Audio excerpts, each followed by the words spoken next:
আমি doctor Aniruddha Dey, consultant homoeopath. আজকে আমার ইউটিউব চ্যানেলে cough may be the cause of cardiac ailments. এখনও যারা আপনারা আমার চ্যানেল সাবস্ক্রাইব করেননি তাদেরকে চ্যানেলটি সাবস্ক্রাইব করার অনুরোধ করছি এবং ভিডিওগুলি শেষ পর্যন্ত দেখার জন্য আবেদন করছি। Cough may be the cause of cardiac disease. আমরা অনেকেই সর্দি কাশিতে ভুগি এবং দেখা যায় যে সেই সর্দি কাশি অনেক দিন ধরে লিঙ্গার করে যাচ্ছে এবং খুকে কাশি থাকে, সারাদিন হচ্ছে না, একটুখানি ঘোরাঘুরি বা এক্সারসাইজ করলেই কাশিটা হচ্ছে এবং 4-5টা কাশির পর থেমে যাচ্ছে। আমরা যদি চুপচাপ বসে থাকি কমে যাচ্ছে। আবার দেখা যায় যে রাত্রিবেলা যখন ঘুমোতে যাওয়া হচ্ছে কাশিটা হচ্ছে, ঘুমিয়ে গেলে হচ্ছে না।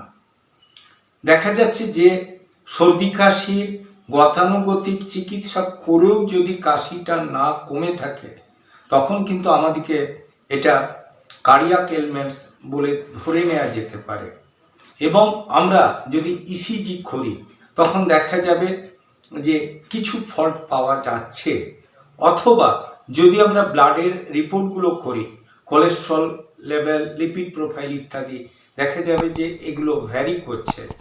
এবং যদি ইসিজিতে নাও ধরা পড়ে তখন ইকো, টিএমটি অথবা হল্টার মনিটরিং করলে দেখা যায় যে কার্ডিয়াক ডিজিজ। তখন কিন্তু কাশির জন্য গতানুগতিক চিকিৎসার উপর নির্ভর না করে আপনাকে কার্ডিয়াক ট্রিটমেন্টে চলে যেতে হবে এবং সঠিক পদ্ধতিতে চিকিৎসা না করলে আপনার কাশি যেমন কমবে না, আপনার কিন্তু হৃদরোগটি বড় আকার ধারণ করতে পারে। কাজে সঠিক সময়ে সঠিক ডায়াগনোসিস করে আপনি যদি চিকিৎসা করেন তাহলে আপনার কোনো শরীরের ব্যাঘাত ঘটবে না, নচেৎ কাশি আপনার হৃদযন্ত্রের সমস্যা ডেকে নিয়ে আসতে পারে।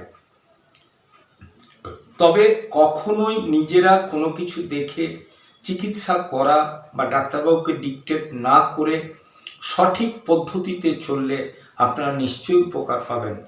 আমার চ্যানেল যদি আপনাদের ভালো লাগে অবশ্যই লাইক করুন, শেয়ার করুন, কমেন্ট করুন, সাবস্ক্রাইব করুন, হোয়াটসঅ্যাপ লিঙ্কে নিজেদের অ্যাড করুন। ভালো থাকুন, সুস্থ থাকুন।